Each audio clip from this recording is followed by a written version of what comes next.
Greetings, I'm Kathy Green with Christian News and Interviews. Woo! Let me remind everybody that this station is called Christian. This channel is called Christian News and Interviews.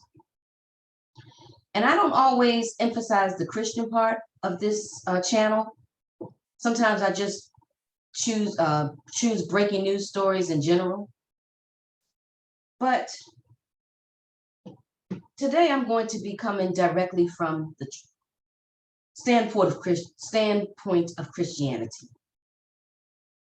Look at this headline. Newsom, they're talking about Governor Newsom of California, signs a bill allowing children to hide abortions and transgender treatments from their parents. Pause. Think about the 10-year-old, 11, 12, 13, 14-year-old children in your life. And think how devastating it would be to discover that your child is out here receiving medical treatments and you don't know anything about it. This has got to be unconstitutional. And the people of California absolutely need to fight this. They had the devil himself sitting up in office. This man wants to be president.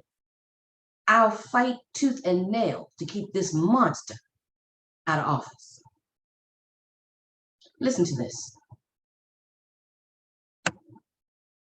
California Governor Gavin Newsom on Wednesday signed a bill into law that critics say forces insurance companies to conceal from parents the medical services their children are receiving, including when it involves such controversial ones as abortion, puberty blockers, and cross-sex hormones.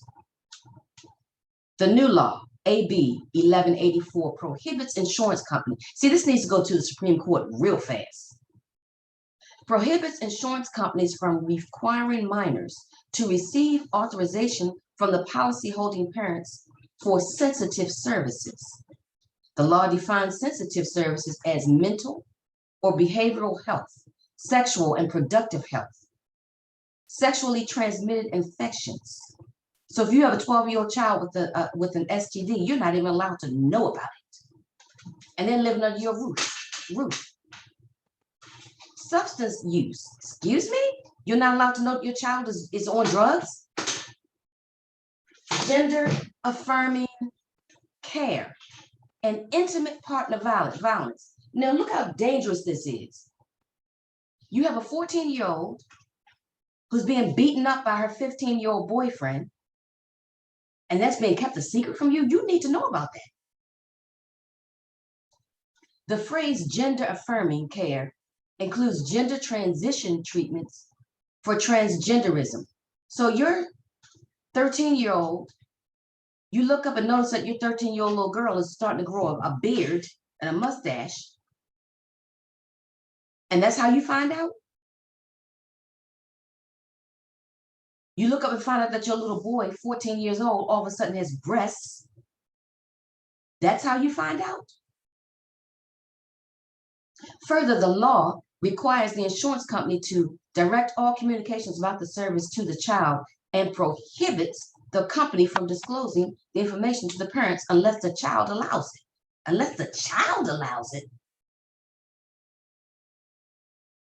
See, the danger with this kind of a law is that if you make the child the adult, it now opens a child up to you're 13 years old and you can have sex with a 30-year-old grown man. Or you're a 12-year-old little boy and you can have an affair with your 22-year-old teacher. You see the danger? This is a slippery slope. In signing the bill, Newsom said it was needed to protect the privacy rights of people receiving sensitive healthcare services. No, this needs to go to the Supreme Court because you are the devil, sir. Critics say it infringes on parental rights. You don't say, huh? How can moms, quote, how can moms and dads protect their children if insurance companies deliberately keep them in the dark, said Jonathan Keller, president of the California Family Council, parents are responsible for the health and safety of their sons and daughters. Even the best intentioned medical providers cannot replace the role of mothers and fathers. California should not force doctors to hide the truth about irreversible medical procedures like abortion and sterilizing hormone treatments. The California Senate's 9 Republicans urged Newsom to veto the bill, saying in a letter that parents have a right to be involved in sensitive medical decisions for their young children. The now law, they said, puts policyholders in the impossible position of being financially responsible for bills they did not incur and cannot verify as being legitimate. We should be encouraging parents and families to be involved in their children's lives, not removed further from it, the letter said. Wow. The new law passed the Assembly 61-14 and the Senate 29-8. People, our world is going to hell in a handbasket. Stay tuned.